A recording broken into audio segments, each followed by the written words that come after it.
Hello, welcome to the Plaid Sheep Oracle. We're doing something a little different today. I'm recording this on Saturday, June 14th, 2025, and I will make it public today in advance of tomorrow, June 15th, when there are two aspects coming into perfection. One is Mars squaring Uranus from Leo to Taurus, and the other is Jupiter in a final square to Saturn from Cancer to Aries.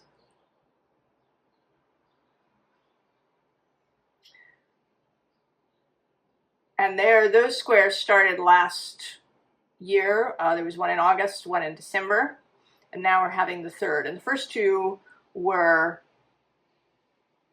from Gemini to Pisces, but now this final one from Cancer to Aries, and also that Neptune is in the mix. So that Jupiter square is to Neptune as well.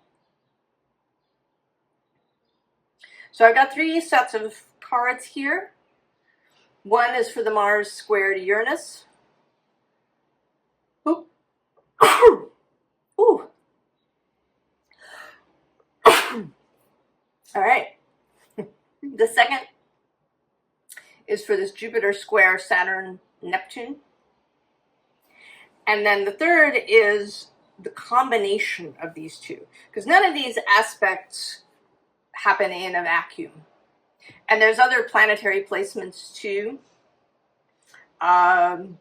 Today the moon is conjuncting Pluto. Tomorrow she will still be in Aquarius. Eventually will square Uranus.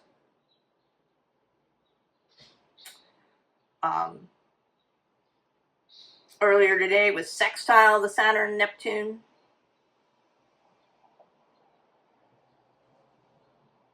Then Venus is in Taurus at home where Uranus is currently. The Sun is in Gemini. That's kind of a flavor to that Mars in Leo. So that's the Sun's space.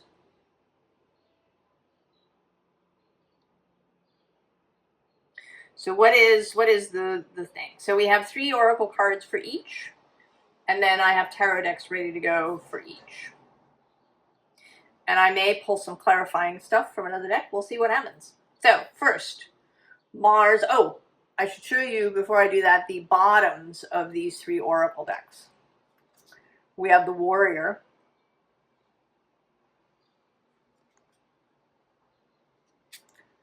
Listen.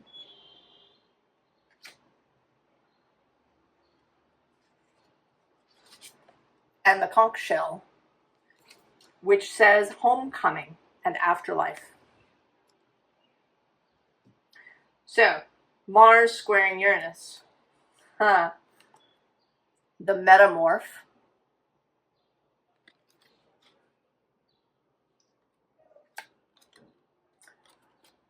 The keeper of time.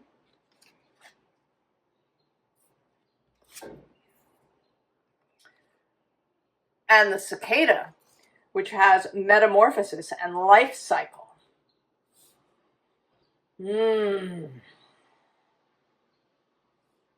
So that's two mentions of metamorphosis, of change. And certainly that is Uranus's stock in trade. The ability to change. And with Mars in Leo, there's this, right, this solar creative possibility for change. The cicada is something that I think of as associated with summer, with those really hot days, kind of in the middle of the day when maybe you might take a siesta and lie in a hammock or in a meadow, and there's the sound of the cicadas and the bees humming in the flowers. This energy of imagination, right? This feels like listening to the world around you and allowing it to bring creative ideas. And there's also this notion with cicadas that there might be a time of stillness before they come out in their winged form.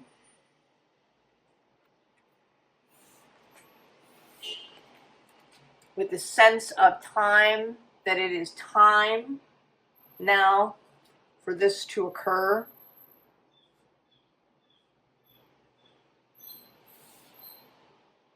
Here in the Northern Hemisphere, that it is summer here.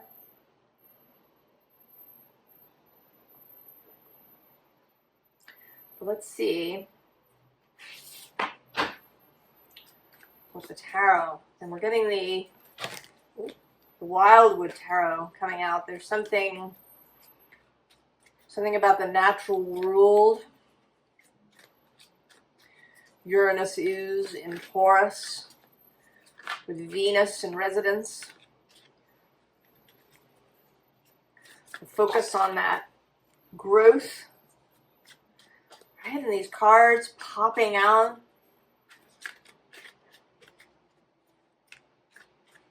The exuberance of growth. I don't want that either, but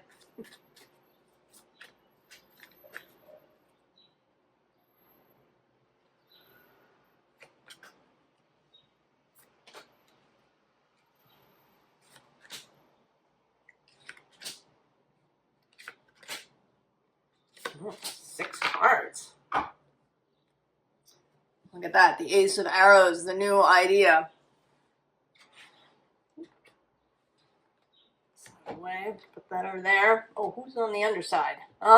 The Journey, Death in this deck. Transformation. Oh, 3 of Stones, creativity. The King of Stones with the Wolf. The Ace of Bows, the spark of life. Ace of Wands. The 8 of Vessels, rebirth.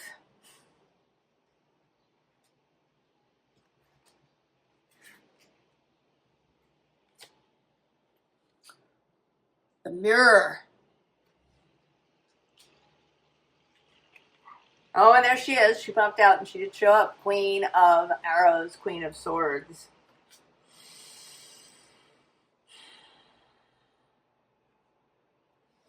Well, it's certainly transformation, and most importantly, it's a creative transformation. It's a transformation with purpose. And maybe with some very specific purpose.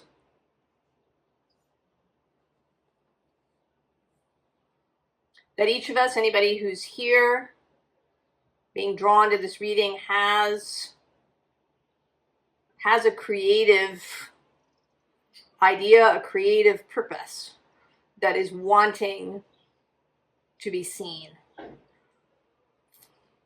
I did this reading for myself this morning, and in this section I had something similar to this. It's choosing to commit fully to the road ahead. The not having a plan B of going back. Committing fully to a certain choice. And it's a creative choice, a life choice. And what kind of choice this is, what it has to do with, may have to do with where you have Mars and Uranus. Where this is happening in your chart. And possibly to where Mars and Uranus live in your natal chart.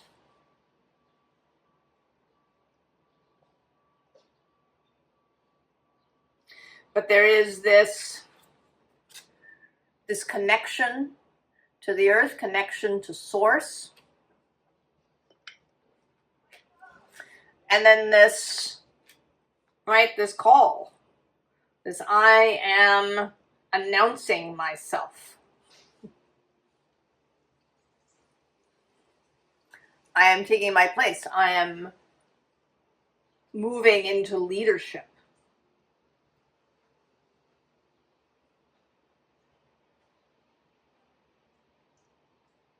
You know, this is Uranus, right? Uranus in Taurus, but not in a chaotic way. This is Uranus in Taurus having direction, having some discipline, even.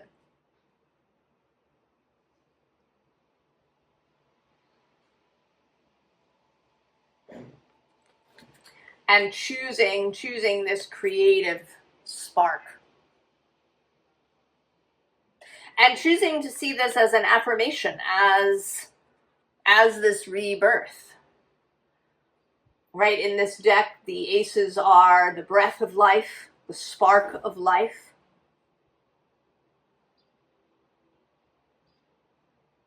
There may be something for you about committing to the life force, committing to action, to creative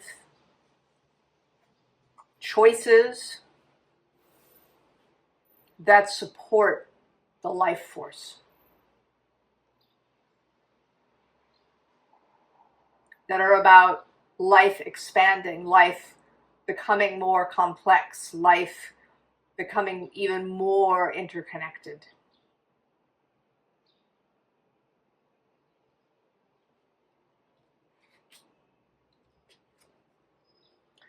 Right, and with this mirror, there's a decided spiritual component.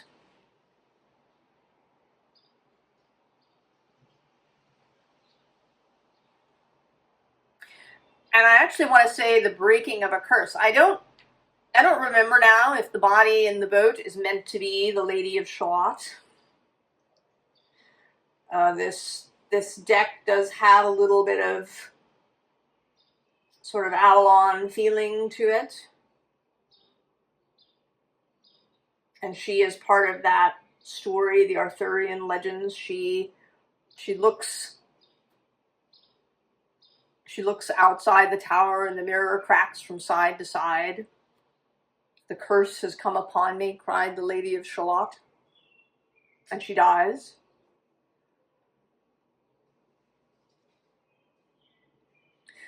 But this feels like the breaking of a curse.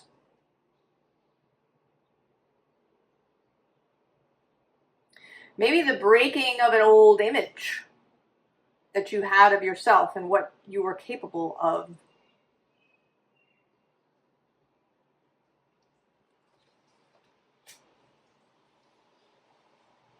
And maybe the ability to look outside of yourself. If you've really been very focused on self and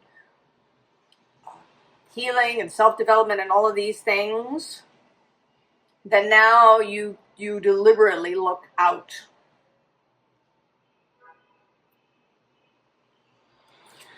Right? And this Queen of Swords, this swan who is, right, she's swimming. And I feel more like this is maybe your soul or your fellowship, your guides who are looking behind to see that you're following.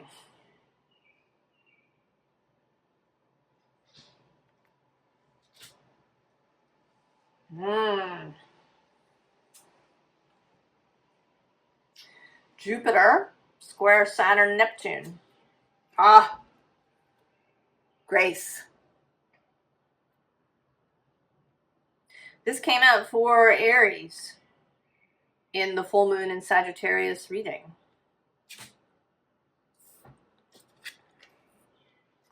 Self-trust. Oh.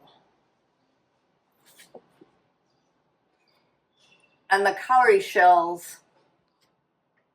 Passion, feminine power, also abundance, prosperity. the expansion of Jupiter in conjunction with Aries. Aries absolutely in its best vision has self-trust.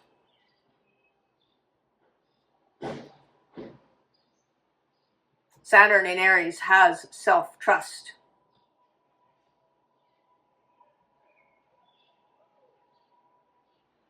This knowing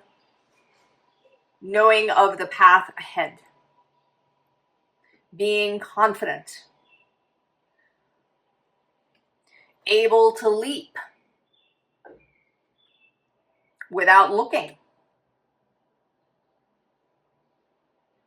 You know, when dancers do this, or skaters, right? Often if you've watched Olympic or, you know, world class skating, sometimes the announcers will talk about how the skater leaps and lands without being able to see where they're landing. They take off into the air and they don't see where they're landing. They trust that they have the athletic ability to land. Right? Self-trust and faith in that takeoff. That you have the skill and the power and the knowing and the experience to land the leap. To land that triple Lutz or quadruple axel.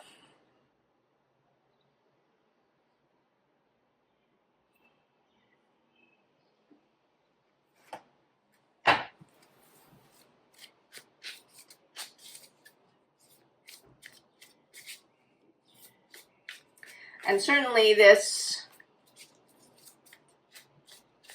right, this leap into creativity, this willingness to follow the Queen of Arrows where she leads, your internal compass.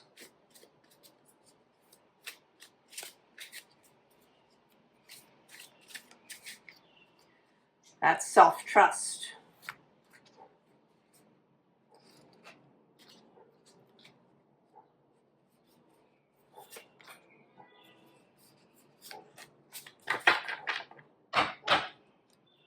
And there it is, the moon.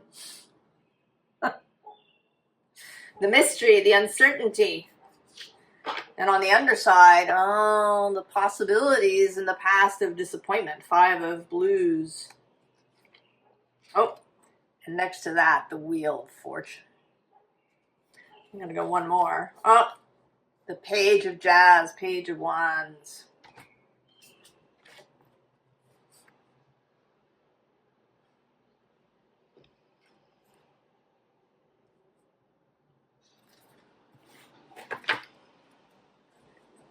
Scoop those together. What do we have? Oh, the 8 of Roots. 6 of Axes, 6 of Swords. 4 of Roots. And a Knight of Jazz. So this feels to me, you know, that you're, right, you're almost through. Right, you are about to break through.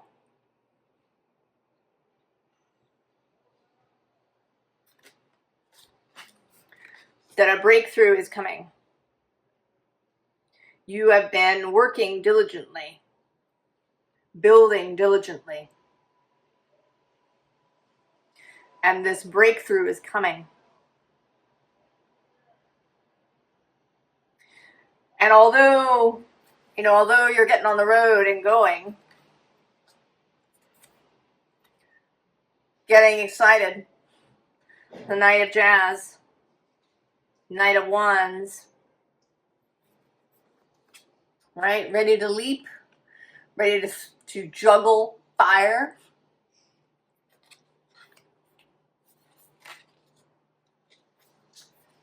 there's this security.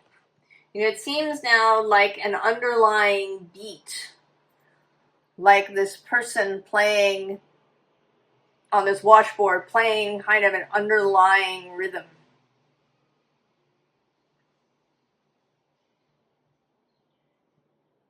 An unchanging underlying rhythm that holds you.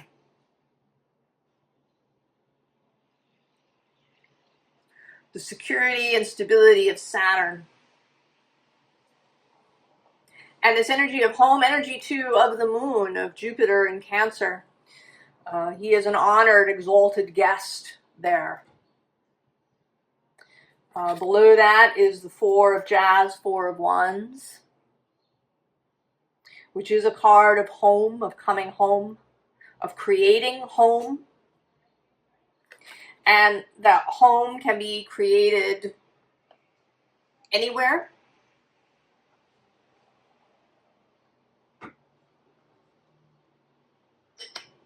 That you can come into a place where you can feel at home, where you have self-trust. You can feel at home anywhere because this underlying rhythm is with you.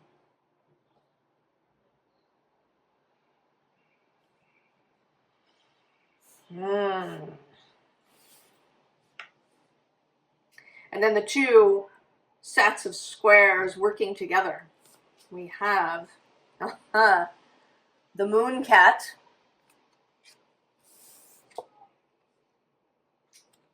contradiction, and the live oak, longevity, reliability. I think I want to read the moon cat from the book.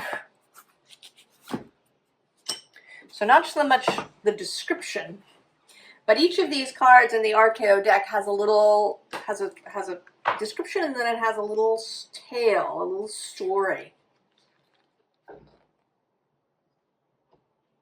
The moon cat's tale.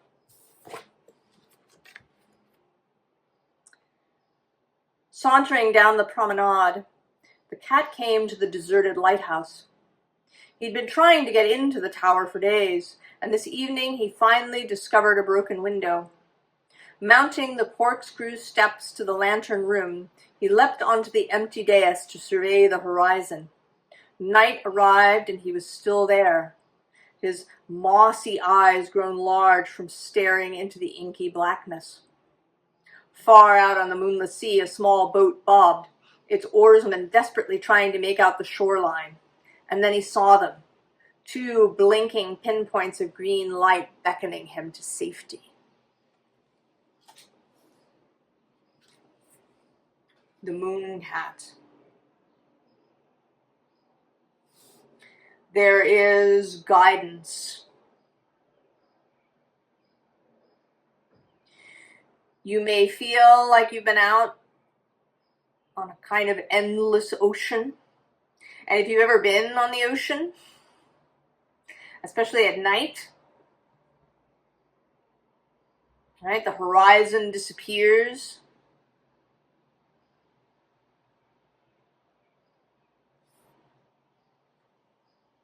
There's no point of reference.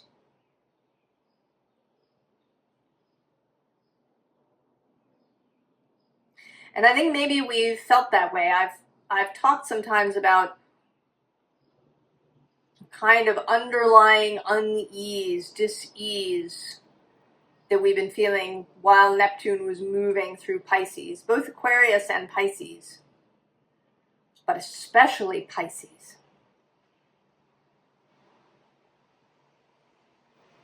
That our subconscious, our energetic systems felt unstable, unmoored out on this endless ocean. And now there's this light, this lighthouse. And Jupiter too. Jupiter is not as endlessly expansive as Neptune. But he is still, he's also a gas giant. And moving, he met up with Neptune in 2022. He met up with Neptune in Pisces. And then now he's in Cancer, and that can be, it can feel like a lot. But there is this light. And even though there may be contradiction,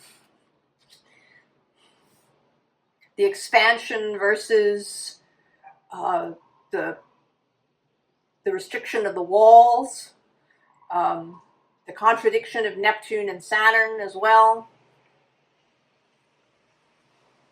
of Cancer as home and Aries as leaping into the unknown.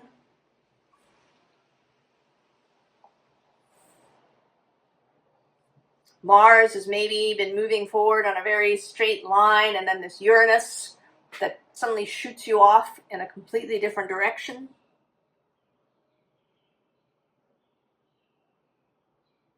But there is something here that is reliable. That there is an underlying stability.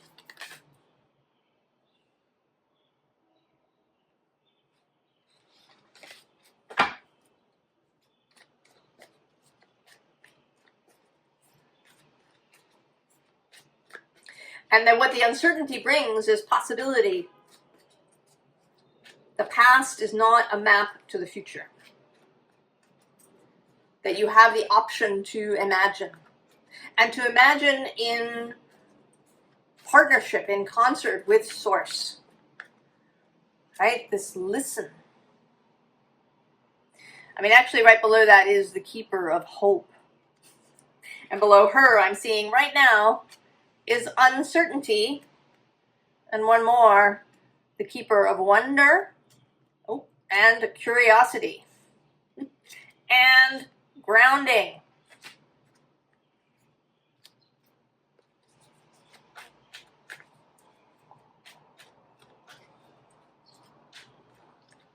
You are grounded by your own central core.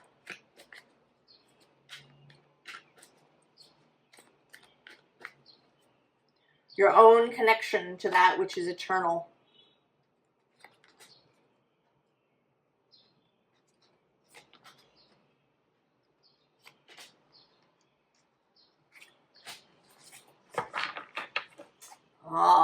Page of Pentacles, the novice, the student. On the bottom, Seven of Cups with all the options. On the underside,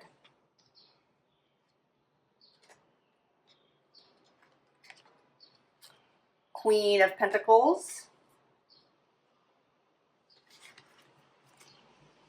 the Sun,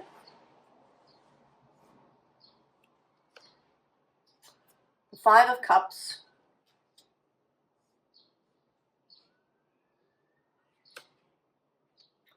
the Knight of Swords, and the Two of Cups.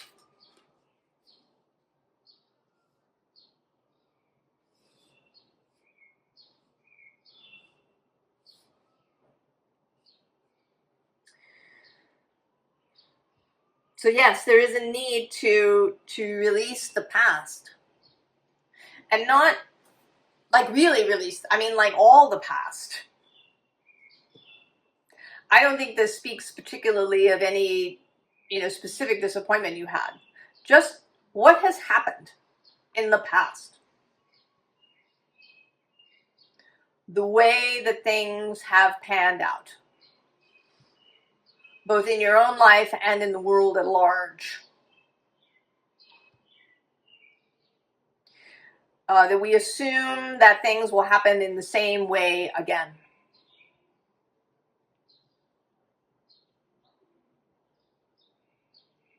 We want to say no. That is not required. Right? It is central. It's the central card in this 5-card line. Because on either side of it, we have the clarity of the sun and this fecundity and prosperity of the Queen of Pentacles.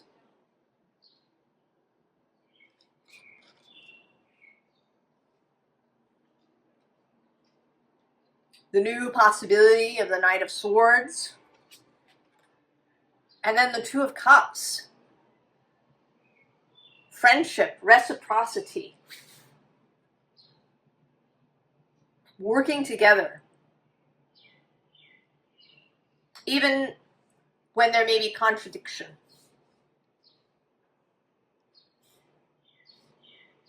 Right? That the square aspect, which is, squaring off and can be conflict. It doesn't have to be violent conflict. This is not a requirement. There is no law that says that if you have Mars square Uranus that you must have violence. It may turn out that way because, right, we have habits. People do stuff. But there is no cosmic law that says that. It offers an energy. And what you do with it is up to you. You can do what you've done in the past.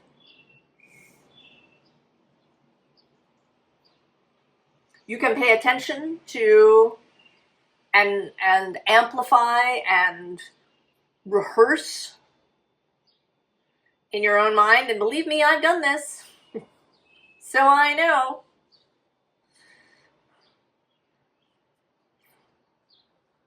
Rehearsing the bad outcome.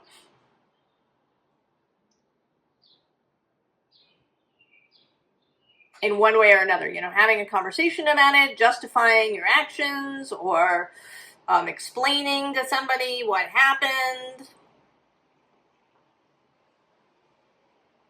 All of that is a rehearsal for what you don't want.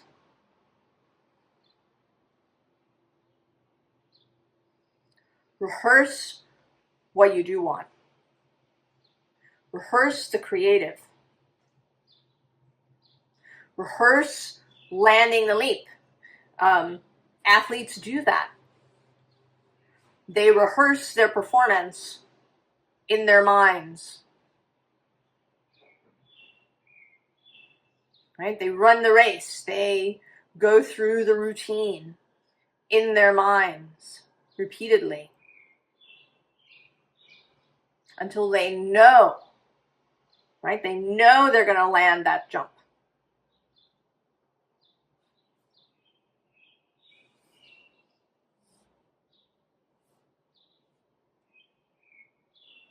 There's an amazing creative opening with these 2 squares tomorrow. Hold the vision, the moon cat's eyes, the eyes of source, of the mystery, of the moon.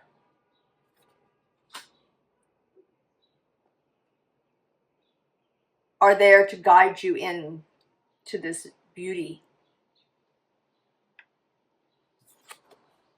to that.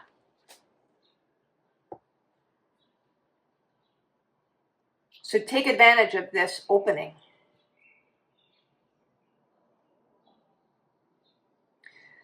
I hope this is exciting and inspirational for you, and that you do take advantage of this.